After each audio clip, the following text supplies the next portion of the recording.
January 27, 1945. 11:42 a.m. At 28,000 feet, the plexiglass of the central fire control station had frosted at the edges. Breath steamed against the inside of the sighting hood, and everything beyond the small, clear patch looked like a world in silver. Staff Sergeant Robert Chen, the central gunner aboard B-29 Aquar 52, wiped the rim of his mask and watched the horizon for a single jag of motion, the first hint that the sky intended to fight back. The mission that morning was straightforward in order and terrifying in likelihood. A 62-plane strike aimed at Tokyo's port facilities, part of a long campaign of high-altitude bombing designed to cripple Japan's shipping and industry. Intelligence had not sugarcoated the danger. Losses were expected. Briefing estimates listed 9 aircraft that might not return. The B-29, built for altitude and range, carried its own contradictions into that blue. A pressurized cabin and remote-controlled defensive turrets that could sweep and sink across the sky, and at the same time a vulnerability that presented itself every time the bomber flew straight and level to drop its payload. Aquar 52 rode in that contradiction. Its 4 Wright R-3350 radial engines, the powerful duplex cyclone that turned the huge propellers, hummed at cruise. Its defensive system centered on remote turrets linked to a central computing site, a sighting console that could fuse information, stabilize aim, and in theory compensate for altitude and wind. The Norden bomb sight, the synchronized bomb release instrument that made the long straight run necessary, demanded the formation fly a precise, steady profile for the release. In practice, the precision that let the Norden work also made the B-29s excellent targets. Opposing them that day were fighters flown mainly by pilots of the 47th Sentai operating from Narimasu Airfield. Their aircraft, the Nakajima Ki-44, known to Allied crews as Tojo or Shoki in conflicting Western nicknames, were built for climb and hit. Small, fast climbing, and armed with cannon capable of tearing a bomber's skin open. The Ki-44s had a grim economy of choices. When guns ran dry at altitude and return to base seemed an impossibility, some pilots chose to close with their prey by any means available.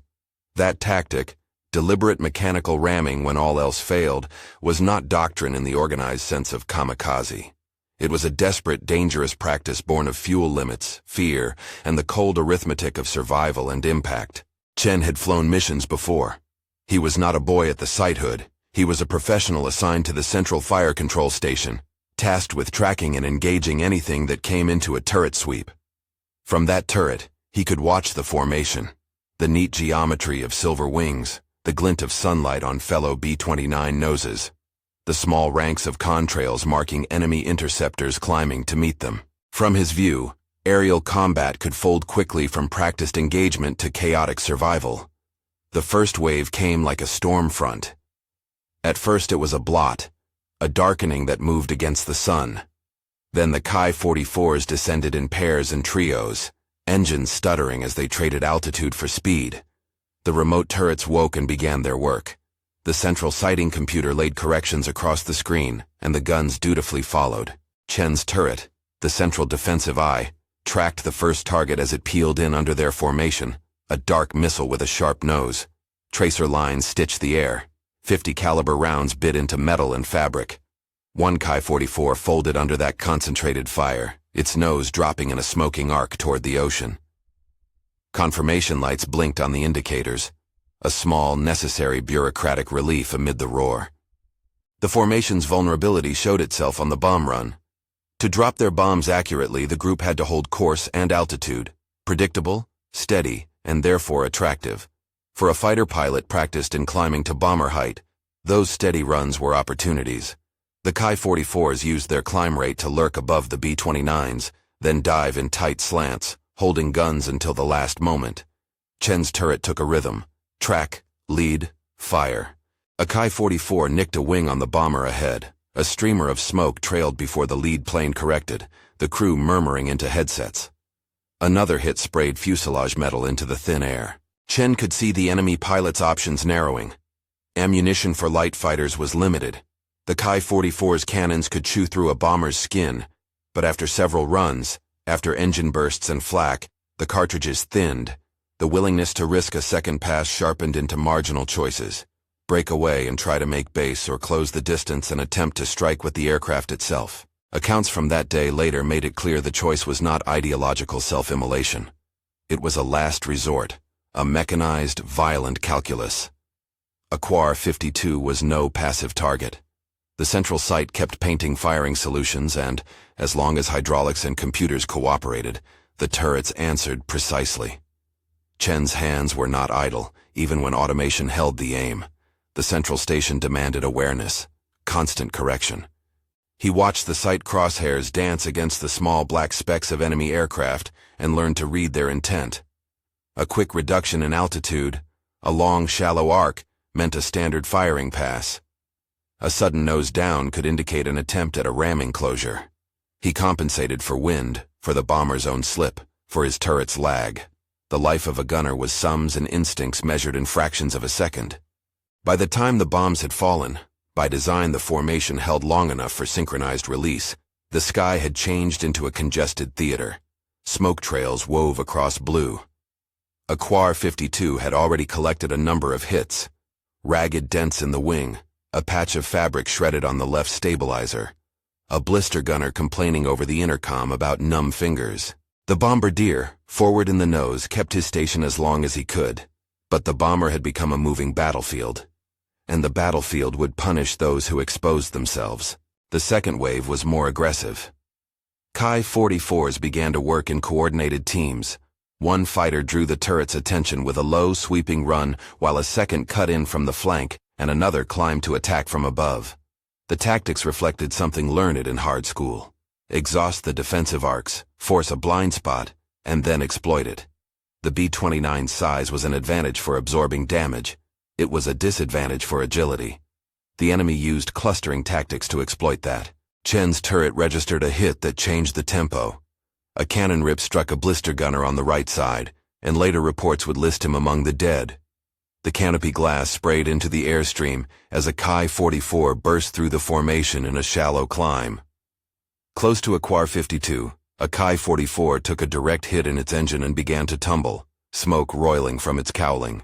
That kill would be one of the tally later credited to Aquar 52's crew, and yet the calculus of acclaim felt small in the stinging wind and cold.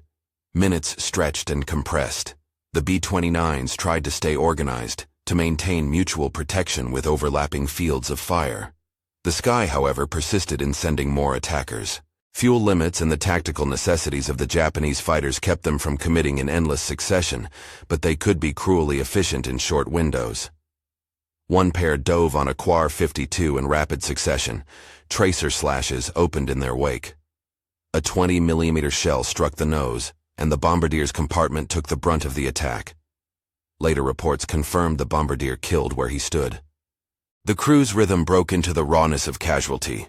Flight engineer barking reports, the navigator relaying position, the aircraft commander trying to keep the formation while his hands found the controls perceptibly firmer than before. At 12:22 p.m., the ramming began in earnest. The first deliberate impact came like a hammer on a boiler. A violent shudder shook the airframe, and the sensation of metal folding sent a chime of warning lights cascading across the instrument panel. One Ki-44 had closed fast and collided with Aquar 52's No. 2 engine, the collision shearing off cowling and propeller blades and sending ripples down the wing. The sound was not a distant explosion but a raw tearing, the sudden change in vibration anchoring itself in the bones of the bomber. Instruments bounced. Hydraulic pressure, already erratic, began to display alarming variation. The crew's training turned immediate. The flight engineer called for quick checks over the intercom. The commander acknowledged and ordered a controlled descent out of formation. The bomber dropped like a wounded thing, and in that movement the vulnerability changed. No longer a large moving target among many, Aquar 52 was a single wounded animal trying to hide its wounds from the sky. A second Ki-44 followed the first in a brutal sequence. This attacker struck the B-29's right wing, tearing a plate and severing hydraulic lines that fed the remote turrets.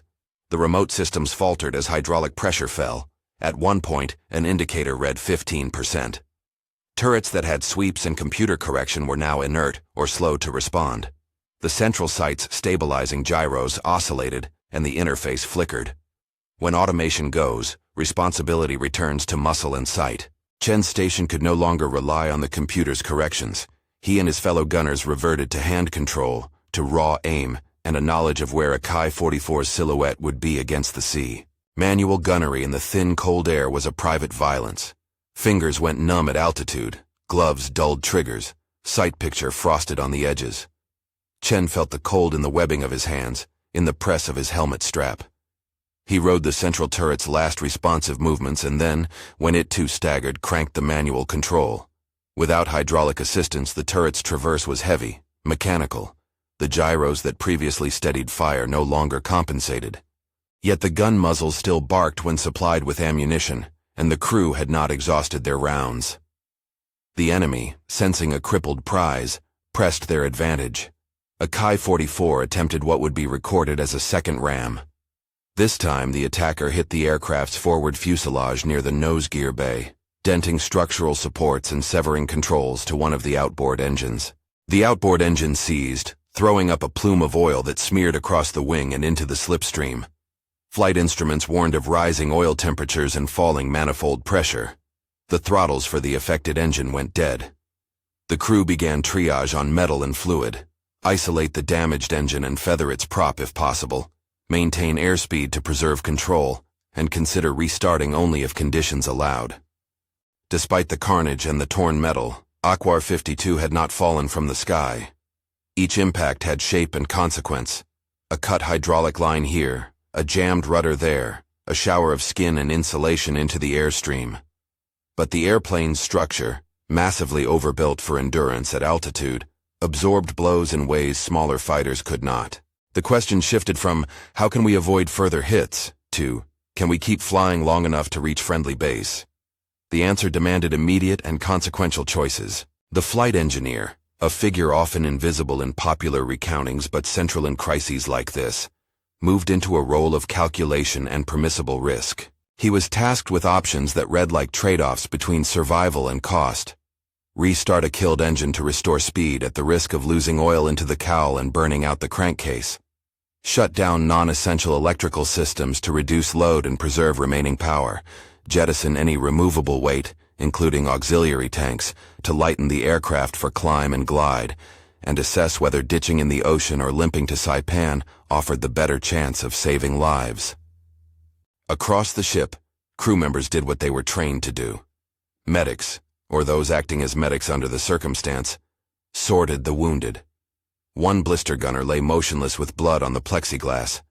Later, it would be confirmed he had died in the attack. The bombardier's station, heavily damaged, had little hope for recovery, and the honest, quiet work of triage took precedence over retrospective grief. Morphine, when it existed in the kit, had to be deployed carefully. At high altitude and freezing temperatures, the drug's behavior could change. The remainder of the crew moved to stabilize what could be stabilized. Stem a leak, lash a torn control line, jury rig, a manual override. From Chen's perspective, the list of tasks narrowed to keeping the enemy from committing a finishing blow while his own plane bled systems. He reloaded as fast as hands could move, swapping belts with a blister gunner whose hands were still functional. He tracked targets when turrets allowed and fired when firing seemed to matter.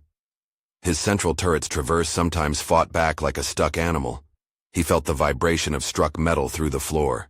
When the turrets froze or lagged, he watched the sky more than the guns, noting shifts in the enemy's posture. A Ki-44 that failed to begin its final run often slid into a spiral, black smoke and flame trailing from its cowling. Mechanical failure among the attackers was not uncommon. Engines pushed to maximum on repeated climbs could flame out or seize. Those failures, when timed properly, were as much allies to the bomber as any defensive salvo. Within minutes of the ramming impacts, Aquar 52 was alone in a new kind of fight, not only repelling attackers, but keeping itself aloft. The navigator, having calculated the bomber's drift, called out a new course to the commander. Saipan was the nearest safe haven with the facilities and runway length to accept a crippled superfortress. The distance was not trivial. Saipan lay hundreds of miles away across open ocean. To reach it, the crew would have to manage fuel uncertainly, sustain a semi-stable airframe, and fend off further attacks from fighters whose range allowed them to harass the retreating bomber. Enemy pilots did not relent. A fresh group of Ki-44s circled back, exploiting the wounded aircraft's reduced speed and staggered defensive arcs. Without full hydraulic power, the central fire control system could not coordinate turrets to the same degree. That limitation forced the crew into active improvisation. When the remote turrets refused to respond, gunners climbed into manually operated positions where possible, and others shifted belts and ammunition to the still-working guns. Chen and the remaining functional gunners concentrated their fire where intercept vectors intersected predicted flight paths. When the ammunition belt ran low, they changed firing patterns, using short bursts to conserve rounds and aim for structural components, engines, control surfaces, rather than fuselage that would waste bullets. Two phenomena combined in favor of Aquar 52 as the engagement wore on. The first was attrition among the Ki-44s. Repeated high-power climbs taxed small fighter airframes and their engines. Several attackers succumbed to mechanical failure mid-approach, their crumpled forms spiraling away in black smoke. Those losses contributed to the later tally, credited to Aquar 52, but at the time they registered as sudden, surreal reliefs among the thunder of battle. The second factor was the operational limits of the attackers. Many Ki-44 missions were flown without the certainty of returning to long-range airfields, creating a pressure to inflict maximum damage early or to commit to desperate closure. As Aquar 52 fought for every inch, a pattern emerged that later debriefs would try to parse into causes and credits. Some of the enemy fighters were undoubtedly shot down by direct fire from the bombers' guns. Others spiraled into the sea after having been hit or damaged by friendly fire elsewhere. A number of losses derived from engines seizing under strain, leading attackers to fall away from their own ramming trajectory. And some collisions were plainly the result of intentional ramming closures, pilots electing to sacrifice their machines to bring down a bomber by sheer impact. The cumulative effect that day would be tallied as 14 enemy fighters lost in contact with Aquar 52. The precise breakdown among categories would remain a matter of careful record-keeping and interpretation. The ship's condition did not improve. Fuel gauges ticked down in the flicker of warning lights. One of the outboard tanks had been ruptured and began to leak. The crew's only recourse beyond patching was to consider dumping any non-critical weight. Empty cans, auxiliary equipment, anything that could be cast off to preserve lift. The engineer's voice through the intercom cut across static. Attempts to restart an engine had to be weighed against the possibility of losing oil faster and damaging crankcases beyond repair. On Aquar 52, the decision to restart a seized engine was not theoretical. If a restart succeeded, the bomber could regain speed and maneuvering margin necessary to hold altitude and outrun some attackers. If it failed, it could mean irreversible mechanical damage that would doom the long glide to Saipan. Chen kept his eyes outside, even as the inner world of the plane smelled faintly of oil and seared insulation. He saw the long white traces of convected exhaust and knew they were signatures of the enemy's departures and arrivals. He watched a Ki-44, the one whose engine had earlier smoked, break off, its nose dipping dangerously, and from that one visual fact, he inferred what later reports would confirm. Engine seizure on the attacker's side had aborted at least one ramming that may otherwise have struck home. The bomber's course shifted. The navigator's calculations, spoken in clipped practical numbers over the intercom, set a new objective: break away from the engagement zone and head to Saipan. It was a decision framed in currency and consequence, distance, fuel burn, expected headwinds, and executed under risk. For the crew, there was no sentimental choice. Survival required the arithmetic of risk and the muscle of maintenance. Even as Aquar 52 began its limping flight toward friendly islands, the sky did not offer a safe passage. Intermittent passes by Ki-44s continued to hammer at the crippled bomber. At one point, with hydraulic pressure critically low and turret sluggish, a fighter closed to within what seemed impossibly close for such high-altitude flight. Chen's hands shook on the last usable manual traverse and he fired short, aimed bursts. The Ki-44, hit in the wing or tail by those rounds, began to lose stability. It dropped away and disappeared behind the bomber's wake. Another attacker clipped a propeller and spun into a tight, smoking fall. Each enemy loss was a reprieve, but also added to the surreal calculus that would define this mission. Aquar 52, grievously hurt, had accrued a remarkable number of enemy losses in return. The psychological texture of the flight shifted too. Where brutality had been acute, now exhaustion settled in like weight.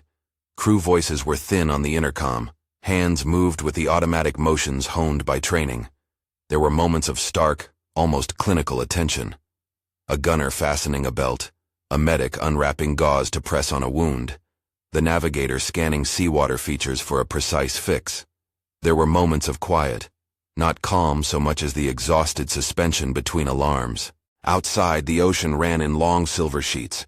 Ahead lay Saipan, a point on a map made urgent by the human calculus inside the aircraft.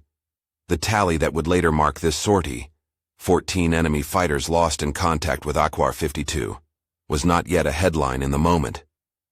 For those on the bomber, it was a series of second-to-second decisions, a string of small salvations and lucky failures.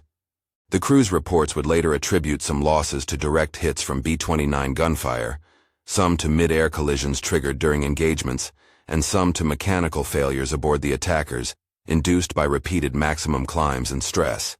But in the minutes following the ramming impacts, none of those post hoc explanations sat comfortably. The plane was limping. Lives hung in the balance.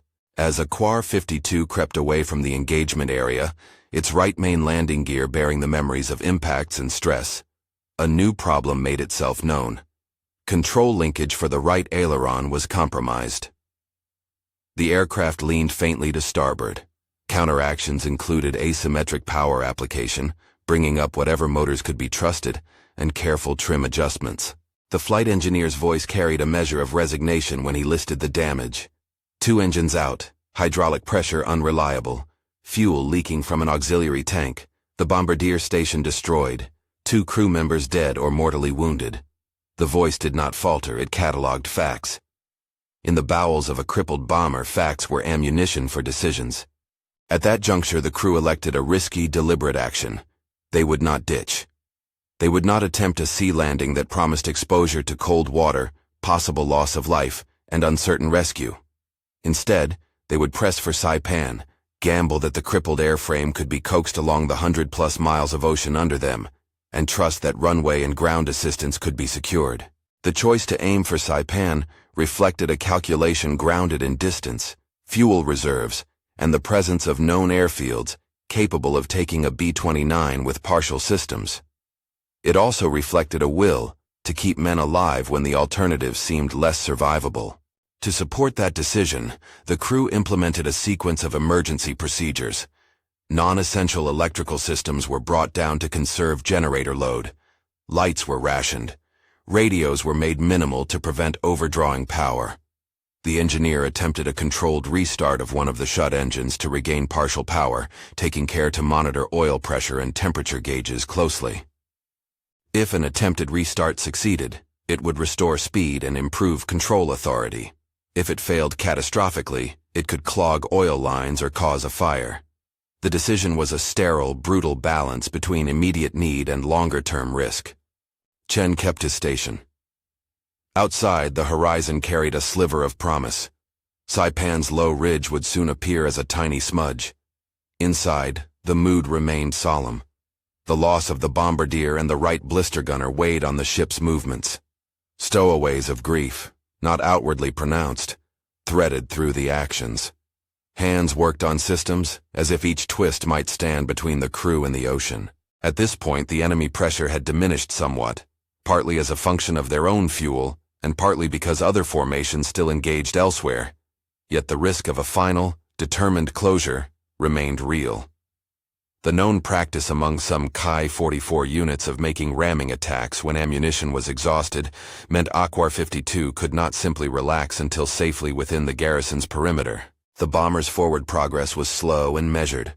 On board, the crew converted to damage control mode, jury-rigging hydraulic bypasses where possible, taping over ruptured ducts, and rigging manual control lines to return minimal but essential control surfaces.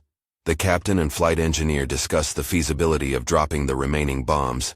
Lighter weight would help, but the ordnance had already been released on the target. Instead, the crew prepared the ship for a heavy landing and possible evacuation on arrival.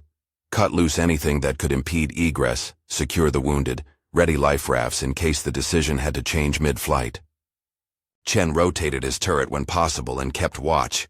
In a moment of sharp clarity, he saw a Ki-44 peel off in a tight spiral, smoke trilling from its engine.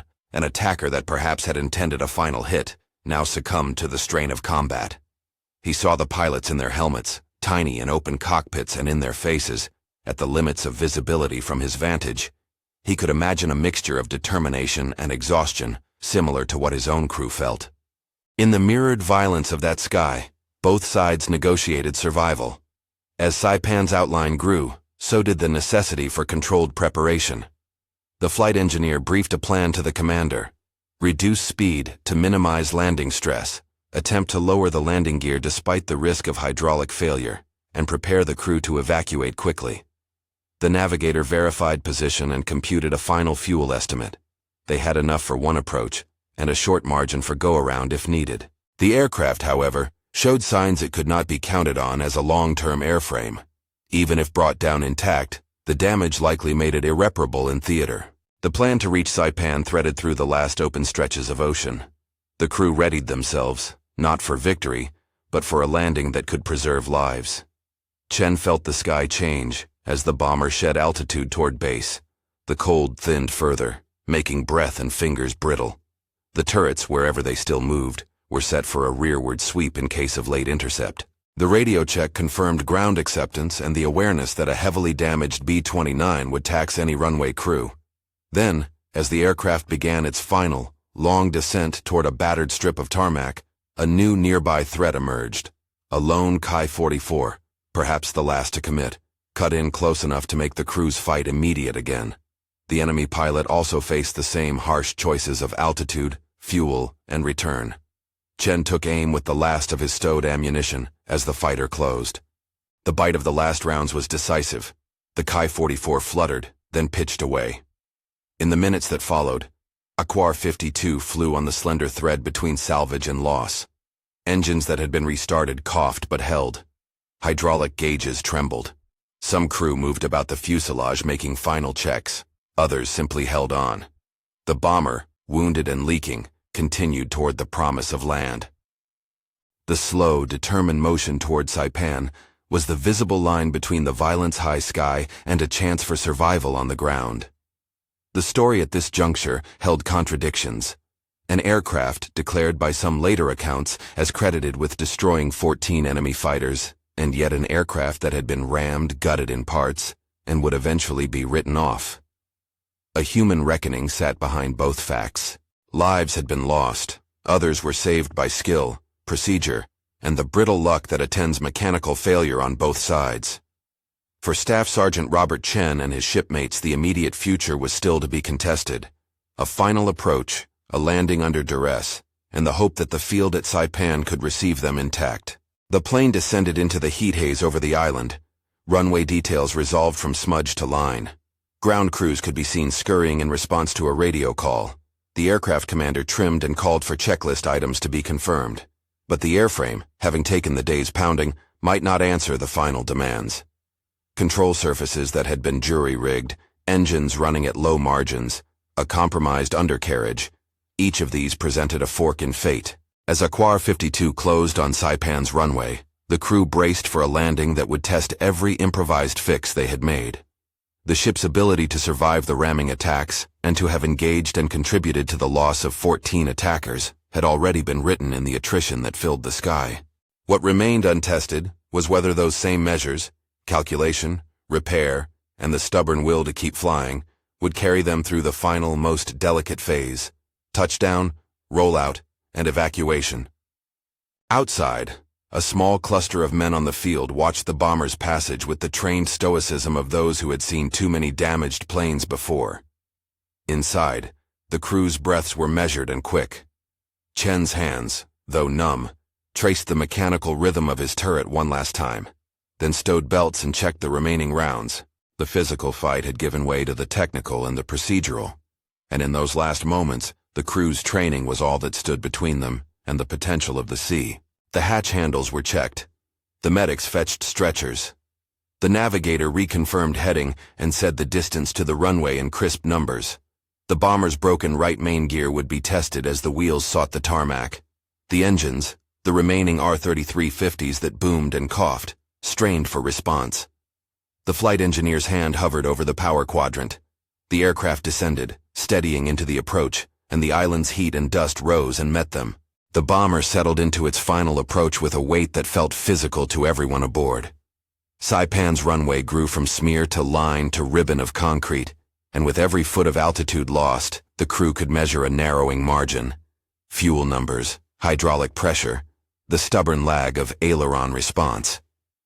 The flight engineer moved through checklists like a surgeon through steps, fingers finding tired switches, eyes flicking from gauge to gauge.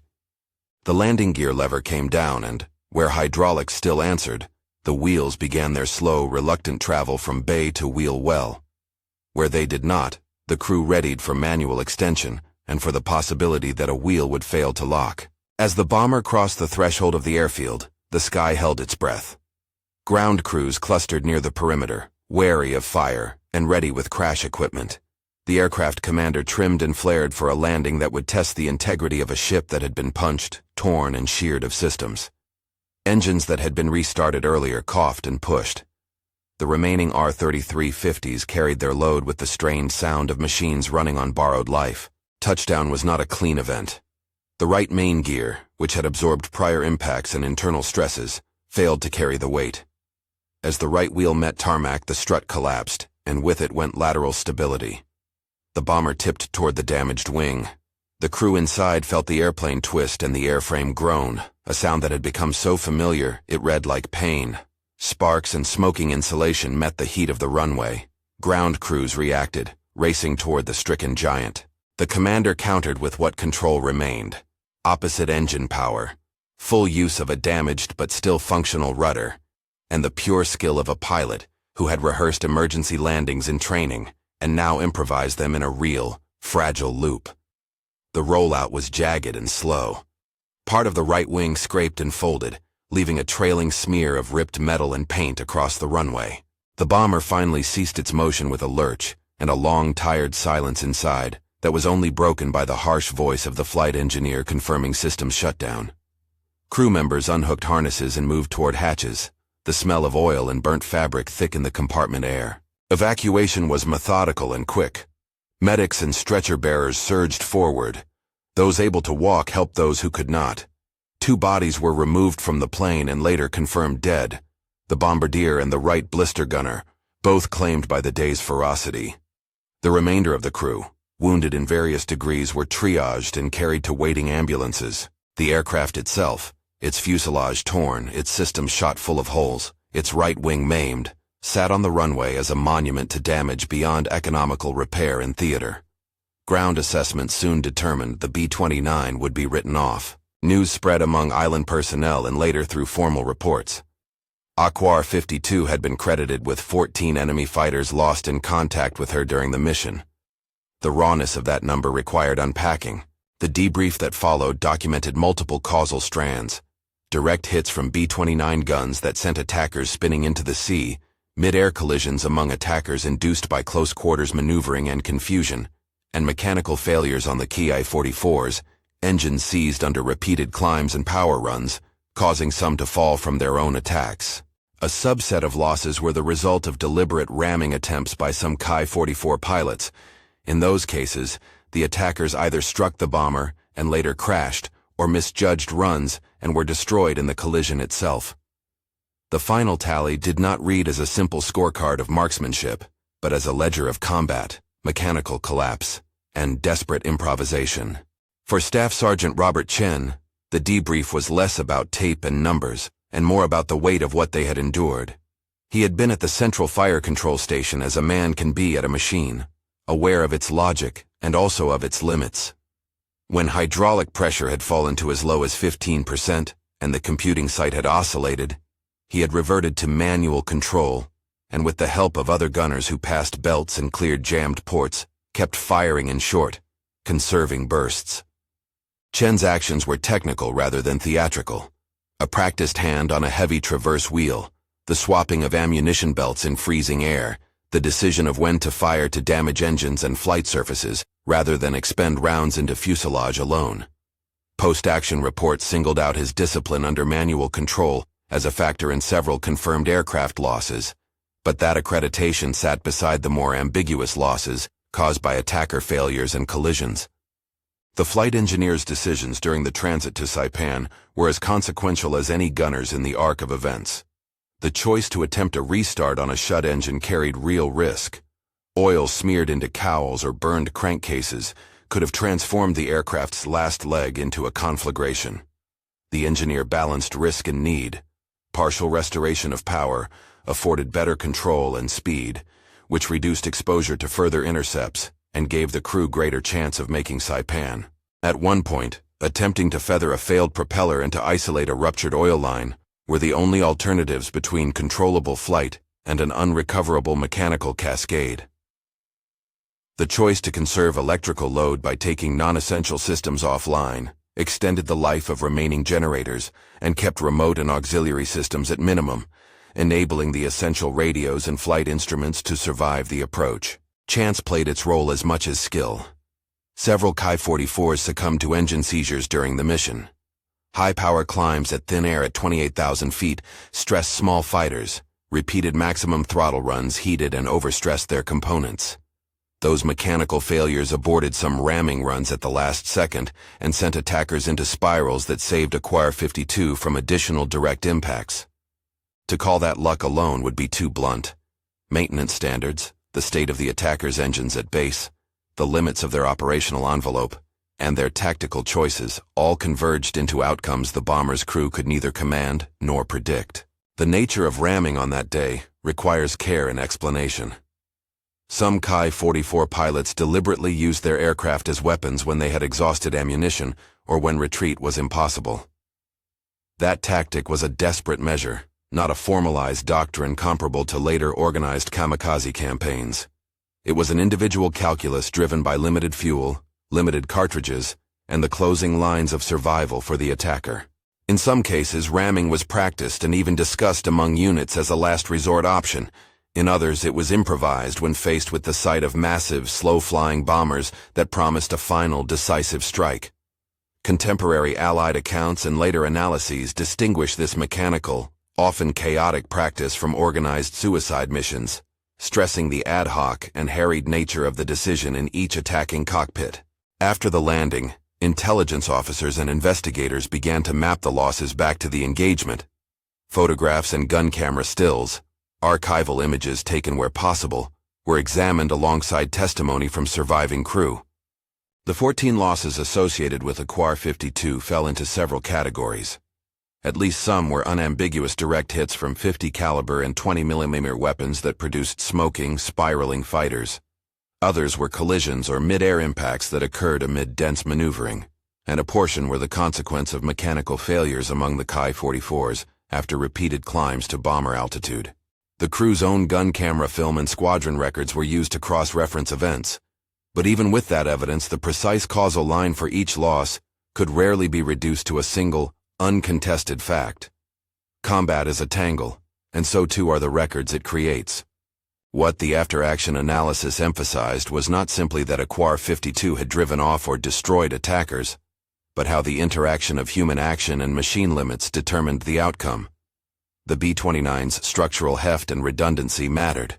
Thicker spars, multiple control runs, and an airframe built for transoceanic loads gave it a capacity to absorb damage a smaller craft could not.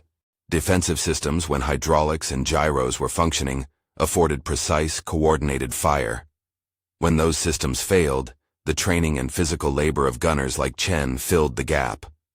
The flight engineer's calculus, deciding when to risk a restart, when to dump weight, when to conserve power, was tactical mathematics executed at the cost-benefit pitch of life versus machine. Enemy mechanical breakdowns and the limitations of Ki-44 endurance were equally decisive, but they were circumstances that the bomber's crew could not plan for. Luck threaded through every choice. Human cost remained at the center. 2 men had been killed on board, others bore wounds that would leave scars, some visible, and some only in the memory. Morphine had been used in the field with caution. Medics dealt with hypothermia, as well as burns and shrapnel. The crew's exhaustion revealed itself later in the base hospital. Sleep that came without dreams, hands that trembled at the reassembly of routine tasks, faces that avoided long-held eye contact when the dead were named aloud. Surviving such a mission did not erase the sharpness of loss, nor did it instantly reconcile the pride of having repelled attackers with the grief of those who did not come down the gangway. Historically, the mission on January 27, 1945, stood out in records not because it was a miraculous survival, but because it exemplified the brittle contingent character of air combat over Japan in the war's late months. The B-29s were remarkably capable platforms, but required conditions, synchronized runs, functioning defensive systems, engines kept within operational tolerances, to achieve their designed purpose. Against a fighter optimized for climb and armed with destructive cannon, those strengths turned to liabilities while on the bomb run. The Ki-44 was built to climb fast and to hit hard. When ammunition ran low, or when fuel margins closed, some pilots turned to ramming as an improvised form of engagement. The crew of Aquar 52 met those tactics with a combination of planned defense, hurried improvisation, and the luck of failing engines on their attackers. Public and internal narratives around the sortie differed in tone. Squadron records recorded the 14 losses and praised the crew's actions. Field reports gave the raw count of wounded and dead and cataloged the mechanical failures that had helped decide fate. Veterans who later spoke of the mission, careful to avoid inventing heroics for those who could not speak, recounted the sensory details rather than grand narratives: the frost on sight hoods, the smell of oil like a second weather, the hammering vibrations of impact, the sudden silence of bodies no longer answering the intercom. Those details, not the tally, anchored the memory. Staff Sergeant Chen left the service of that mission with hands that remembered the stiffness of cold metal and the pressure of a heavy manual traverse. He returned home with medals and with the quieter burdens that such nights bring, remembering comrades whose laughter he could no longer call, retelling events in a voice that sought accuracy rather than aggrandizement, and accepting that luck played alongside skill in the ledger of survival. For others, the flight engineer's choices became case studies in damage control doctrine. For historians, Aquar 52's sortie represented an outlier in kill counts for a single bomber, and an occasion to study the intersection of technology limits and human decision under fire. The B-29 itself did not survive in operational terms. Written off after damage assessments, Aquar 52 became a catalog entry of material loss, a hulking, expensive frame whose repair in theater would have exceeded its worth. Yet as an event, it left a more complex legacy: lessons for tactics and maintenance, evidence of both the vulnerability and resilience of strategic bombers, and a human story stitched from sacrifice and endurance. When headquarters summarized the mission and forwarded the figures up the chain, the language remained careful. There were no facile claims of miracle. There were, instead, nods to procedure, to the recorded bravery of men who did their jobs under impossible circumstances, and to the technical facts that bounded what any crew could expect to do against a determined and equally desperate foe. The 14 fighters lost were accounted for in reports that mixed camera film, witness testimony, and mechanical post-mortems. The 2 dead were honored by their unit and remembered by those who had stood beside them under cold, thin sky. In the weeks that followed, the story of Aquar 52 circulated in dispatches and in conversation among crews who read it as both warning and testament. It was a warning. Flight to bomber altitudes was never without cost, and an isolated ship could become prey unless it combined systems reliability with the unglamorous labor of damage control. It was also a testament, a reminder that training, redundancy, and quick decisions could tip the balance between ditching in cold water and landing on firm ground. Near the end of that long day, Chen found a moment to stand in the late light on Saipan's wind-blown field and look at a bomber that would never fly again. The plexiglass he had once wiped free of frost was now a memory.